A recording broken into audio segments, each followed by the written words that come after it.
Hey guys, welcome to my very first video. My name is Micah. You're rocking with me on Micah's Intellectual Corner, where I react to, pretty much just stuff that will make you think, make you have a good day at the end of the day, make you feel like you actually learned something, mainly history and science videos. With that being said, our very first video today, we're going to be reacting to Oversimplified World War I, Part 1. I do know a little bit about World War One. I did my little research. Not for this video, but just on overall. I am a huge history buff.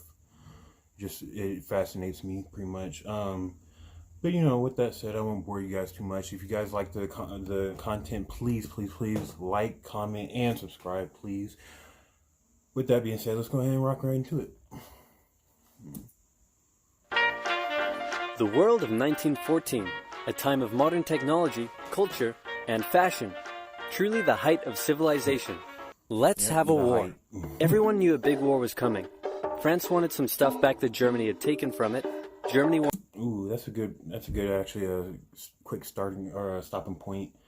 For like guys that don't know why Germany even had the Alsace-Lorraine region.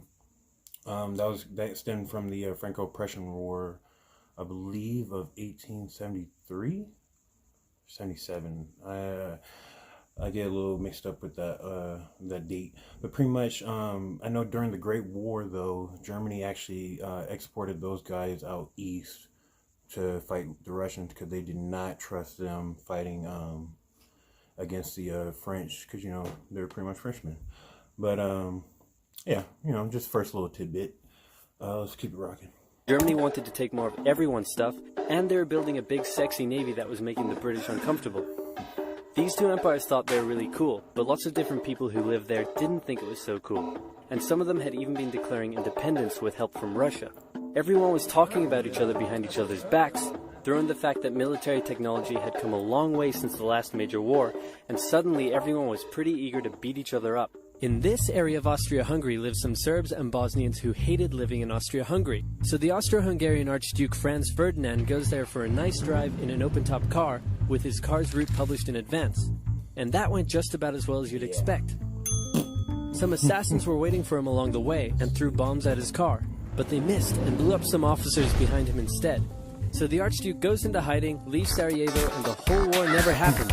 Except no, the Archduke doesn't leave, but instead goes back out in the open-top car to visit the injured officers in hospital. The driver takes a wrong turn and by sheer coincidence gets stuck beside one of the failed assassins, who shoots him. Austria-Hungary is understandably pissed about all this, and they think the Serbian government had something to do with it, which they might have. So they go to their ally Germany and say, "Hey Germany, we're going to declare war on Serbia," and Germany is all for that. So Austria-Hungary send a big list of impossible demands to Serbia, and when Serbia refuses, they declare war. That's actually my next stopping point. I don't think not a lot of people actually cover this. It's just a little fun tip that I learned while researching World War One. Actually, the very night that Austria-Hungary declared war on Serbia, very night, they went ahead and started bombing, what was it called, Belgrade, the city of Belgrade, like bombing it out of it, you know what I'm saying, that very night, which would have been crazy if you were thinking about it, living in that city. Like, that'd been scary as crap. That would have been something, like, that's like a once-in-a-lifetime type of thing if you would have lived through it. Like, to say, yeah, I was the very first city, the very first night we got bombed. Yeah, but pretty much Austria-Hungary, that's how they celebrated declaring war, by bombing that city, which is just crazy to me. But, yeah, just a little tidbit. Austria-Hungary and Germany are friends. And Serbia is protected by Russia, who's friends with France, so they'll declare war on each other. Montenegro joins in too. France and Britain also have a kind of alliance, so when France says, "Hey Britain, you got my back?" Britain is like, maybe? And then they... With that being said too, I'll go ahead and stop that real quick. It's a good note to note. At the time that this happened, I believe the UK was actually undergoing a time of isolation, kind of similar to the United States and Japan and their different little area or different little time periods of isolation. They're trying to anyway, because obviously they're also an empire, and you can only have so much isolation being the biggest empire in the world. So just a little tidbit. Which is great for Germany, because Germany has a plan. They know that Russia is so big and clumsy that it will take them a while to get ready for war. So with this guy in charge, Germany will send all its troops into France at lightning speed while Russia's getting ready, defeat France, then move all the troops to Russia and defeat Russia, and then we all speak German and eat Pfefferpottast every day. Just one problem. France has loads of forts and defenses along its German border, and Germany can't waste any time fighting them, so Germany decides to go around them through Belgium. Belgium is neutral, but Germany wants to march 750,000 troops through it to get around France's defenses. They're hoping Belgium will just kind of sit down and shut up, but they don't. They fight back, and they're pretty good too, so they slow the Germans down. What's worse is that Britain shows up, and they're pretty pissed that Germany's invading neutral countries, so now Britain declares war on Germany. So Germany push on through Belgium and commit some atrocities along the way. They also wear spikes and sometimes skulls on the uniform, so if you're trying to not look like the bad guys, good job. The Allies have a propaganda extravaganza, and this starts having an influence around the world, notably in America. Which is kind of funny and ironic in a way if you think about it, because Belgium was also committing atrocities, there was a few decades in the past, but they were also committing atrocities in the Congo, which, fun fact, that's actually where human rights, pretty much all, for, humanity and stuff pretty much started because of what King Leopold was doing in there. It was pretty bad. We'll probably do a reaction on that later, but, let's get back into it. In America, the US President Woodrow Wilson sees himself as a bit of a Jesus figure and spends most of the war trying to get everyone to just hug it out. But there's also a large population of ethnic Germans living in the United States, and when the war first broke out, they were like, yay Germany. But now that they're committing atrocities in Belgium, they're less enthusiastic. Let's play Spot the French Soldier. Yeah. Did you see him? Easy, right? He's wearing a bright blue uniform with red trousers. And do you know who else spotted him easily too? The Germans.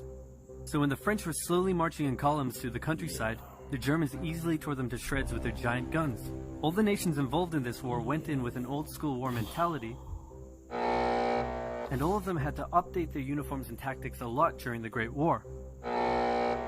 Because this war was going to be like nothing anyone had ever seen before. Russia's ready for war, and way earlier than expected. Hey Austria-Hungary, can you get on top of that? Oh yeah, sure, we've got this. Nope. So Germany has to send some troops back to the east to defend against the Russians. The chief of staff of the Austro-Hungarian army is this guy, and although he is handsome, he turns out not to be the best military strategist. Austria-Hungary constantly ignores Germany's advice, and then comes running back to Germany whenever they get in trouble. Austria-Hungary even gets its ass kicked by tiny Serbia, who repels all their invasion attempts at the start of the war. It's better news for Germany in the north, though, where they almost completely wipe out the Russian Second Army. Back on the Western Front, the Germans continue advancing and are in sight of Paris. At this point, anyone would be forgiven for thinking the Germans were going to get that quick victory after all, but then things start to go wrong. The French commander-in-chief knew something had to be done, and he ordered his armies to stop retreating. In the resulting battle, a gap opened up in the German lines. If a gap opens up, the enemy can use it to flank you from the side and behind, so the German armies have to retreat. The Allies launch a counterattack, so the Germans dig into defensive positions. The Allies do the same. Yeah. Then both sides move north, trying to outflank each other along the way. When they reach the sea, they're in a stalemate with trench systems running the whole way from the coast to Switzerland, the beginning of trench warfare on the Western Front. Here's how trench warfare works. Two opposing lines of trenches with no man's land in between. One side would pummel the other with hundreds of thousands of artillery shells, sometimes for days at a time. This had a huge psychological effect on the soldiers, leaving... I'm gonna stop it right there. I'm gonna let you guys know, I was in the military for 6 years, artilleryman, it's in my blood. 13 Bravo, all that, cannon crew member. Pretty much, that would be if I was back in that day, I would be the one shooting that artillery and making these people go crazy like this. But with that being said, yeah, that's crazy. I can't, like, when I tell you the round, the freaking, that round is like this big, 3 feet, like 98 pounds. Can you imagine that coming down on you just repeatedly? That's scary. I'm not even gonna lie to you. Effect on the soldiers, leaving many shell-shocked.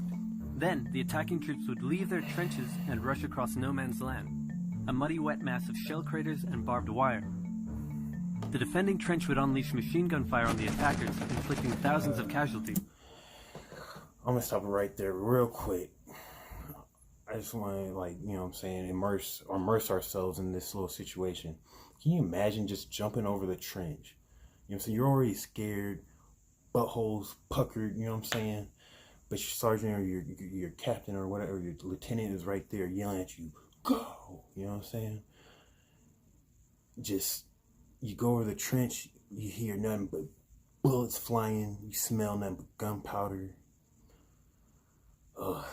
death, decay, all that stuff, and you know what I'm saying? Screams, all that. All you hear is screams of your friends getting shot. You know, your people that you've been hanging out with for forever getting shot, and all you know, you have to go forward. That's all you have to do. And I mean, you're just going, and next thing you know, your foot is stuck up to a foot of mud. You're trapped. You're getting shot at. You know what I'm saying? That's hell on earth. That's hell on earth, and I just can't imagine. That's why I salute anybody, all my fellow vets. I salute you. You know what I'm saying? I don't care what anybody says. Any generation who's gone to war, anybody who's gone to war, they know, like, that's no joke. And you know, obviously I've never been in this situation, but I have gone to war. You know, that's not. No, sir. Of casualties. The attackers would send wave after wave until either they gave up or the opposing trench was finally overrun. There would be months of fighting and the deaths of thousands in order to gain a few meters or kilometers of land. Living in the trenches was hard work too. Corpses, mud that could swallow you whole, pools of poisonous water, rats, disease, the smell. It's insane that millions of soldiers put up with these conditions, and commanders ordered them to do so for years.